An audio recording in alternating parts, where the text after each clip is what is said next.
எல்லாருக்கும் வணக்கங்க. இன்னைக்கு நம்ம சுலபமான ஸ்வீட் எப்படி செய்யறதுன்னு பார்க்க போறோம். எல்லாரும் சட்டுன்னு செய்யற ரவா கேசரி இன்னைக்கு எப்படின்னு பார்க்க போறோங்க. இங்கே நான் ஒரு 3/4 கப்பு ரவை எடுத்து வச்சிருக்கேன். அதே மாதிரி 2 3/4 கப்பு சர்க்கரை எடுத்து வச்சிருக்கேங்க. பொடிச்ச ஏலக்காய் தூள், 4 டேபிள் ஸ்பூன் நெய் எடுத்து வச்சிருக்கேன். இந்த நெய் வீட்டிலேயே செஞ்சதுங்க. கீழே டிஸ்கிரிப்ஷன் பாக்ஸில் கொடுக்குறோம். எப்படி வீட்லயே நெய் காய்ச்சறதுன்னு பாருங்க. வாங்க ரவா கேசரி எப்படி செய்யறதுன்னு பார்க்கலாம். ஒரு கடாயை எடுத்துக்கோங்க. இல்லை 2 டேபிள் ஸ்பூன் நெய் விட்டுக்குங்க.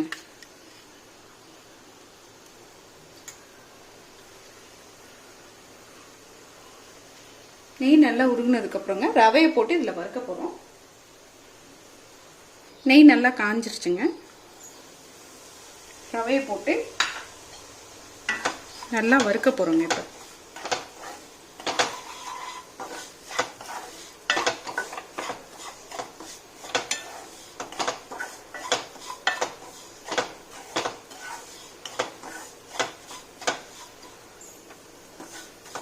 மிதமான சூட்டில் ரவையை நல்லா வறுத்துக்கலாங்க.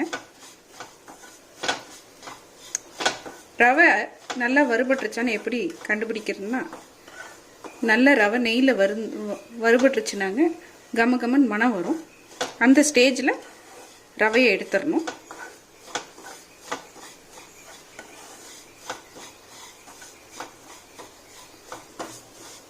பாருங்க, ரவை நல்லா வறுபட்டுருச்சுங்க. ரவையை எடுத்து வச்சிடலாம்.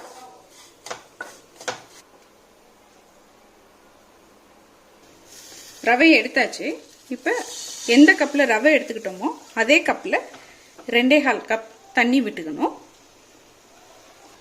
2 கப் தண்ணி விட்டாச்சுங்க. இப்போ பாருங்கள், 1/4 கப் அவ்வளோதாங்க. 1 கப் ரவைக்கு 2.25 கப் தண்ணிங்கிறது அளவுங்க. இப்போ இந்த தண்ணி நல்லா கொதிச்சு வந்ததுக்கப்புறமா ரவையை போடலாம். நீங்கள் இதில் கேசரி கலர் ஆட் பண்ணணும்னு நினச்சிங்கன்னா போட்டுக்கலாம். இல்லாட்டி குங்குமப்பூ இருந்து போடுறதுனாலும் போட்டுக்கலாங்க. என்கிட்ட குங்குமப்பூ இருக்குது. நான் இதில் கொஞ்சோண்டு குங்குமப்பூ இப்போ போட போகிறேன். குங்குமப்பூ கொஞ்சம் போட்டாச்சு. இப்போ இது நல்லா இந்த தண்ணி கொதிக்கட்டுங்க. தண்ணி நல்லா கொதிக்குதுங்க. இப்போ நம்ம வறுத்த ரவையை கொஞ்சம் கொஞ்சமாக போட்டு கிளறோம்.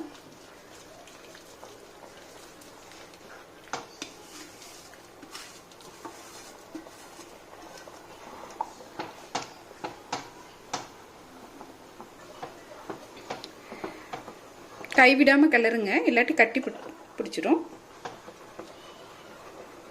ரவையை நம்ம முதலையே வறுத்துருக்கோம், அதுலேயே கொஞ்சம் வெந்திருக்குங்க. இப்போ இதில் சீக்கிரமாக வெந்துடும். இந்த ஸ்டேஜில் 1 டேபிள் ஸ்பூன் நெய் விட்டுக்குங்க. நெய் விட்டு நல்லா கிளறிக்கிங்க.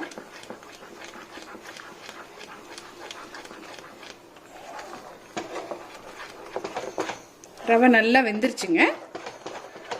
இப்போ என்ன பண்ண போறோம்னா, இந்த ஸ்டேஜில் சர்க்கரையை சேர்க்க போறோம்.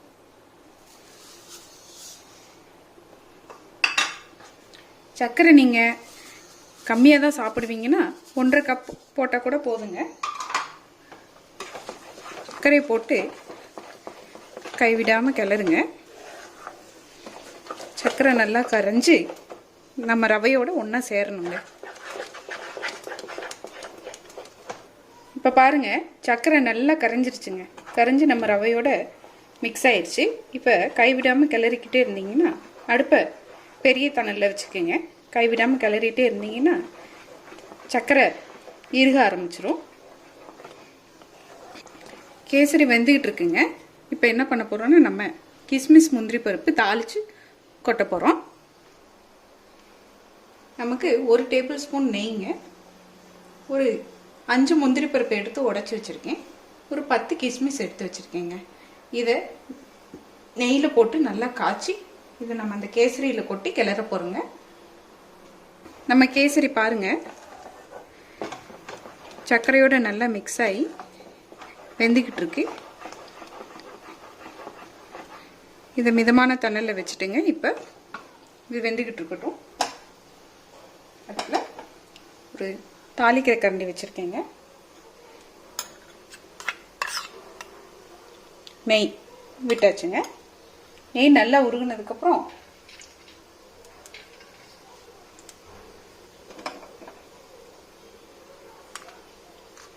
முந்திரி பருப்புங்க. முந்திரி பருப்பு நல்லா பொன்னிறமாக வந்ததுக்கப்புறமா நம்ம இதில் கிஸ்மிஸ் சேர்த்துக்கலாம்.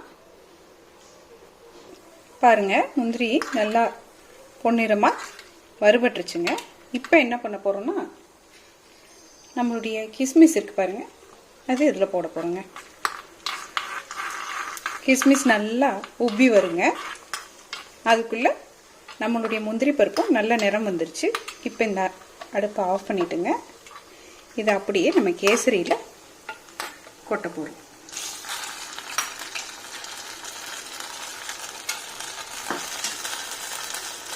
இந்த ஸ்டேஜ்லங்க கொஞ்சோண்டு ஏலக்காய் தூள் சேர்த்துங்க. நல்லா கிளற போகிறோங்க. பாருங்க, அருமையா நம்ம ரவா கேசரி எப்படி ரெடி ஆகிட்டு இருக்குன்னு.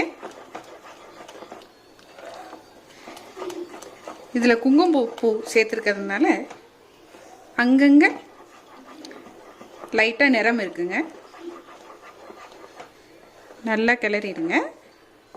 இந்த ஸ்டேஜில் ஒரு 2 நிமிஷம் இதை மூடி போட்டு வச்சுட்டு எடுத்தோம்னா நம்ம ரவா கேசரி ரெடிங்க. நல்லா மணம் வருதுங்க. மூடி எடுத்துட்டு நல்லா மிக்ஸ் பண்ணிடுங்க. பாருங்க, கடாயில் ஒட்டாமல் வருது. இதுதாங்க நம்ம கேசரியோட பதம். ஒட்டவே இல்லை பாருங்க. நம்ம விட்ட நெய்யும் சைடில் வருது பாருங்க. அவ்வளோதாங்க. அடுப்பை அணைச்சிட்டு கேசரியை பரிமாறலாம்.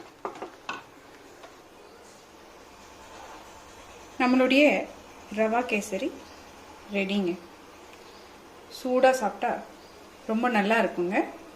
சட்டுன்னு செஞ்சிடலாம் விருந்தாளிங்க வந்தாலும். இதுக்கு நம்ம பயன்படுத்தின நெய் வீட்டிலையே செஞ்சதுங்க. அந்த நெய் எப்படி காய்ச்சிருதுன்னு கீழே டிஸ்கிரிப்ஷன் பாக்ஸில் கொடுக்குறோம், பாருங்கள். நீங்கள் முதல் முறை எங்கள் சேனல் பார்க்குறீங்கன்னா தயவுசெய்து எங்கள் சேனலுக்கு சப்ஸ்கிரைப் பண்ணுங்கள். அப்போ தான் நாங்கள் போடுற வீடியோஸ் உங்களுக்கு உடனுக்குடன் வரும். உங்களுடைய கருத்துக்களையும் பதிவு பண்ணுங்கள். வணக்கங்க.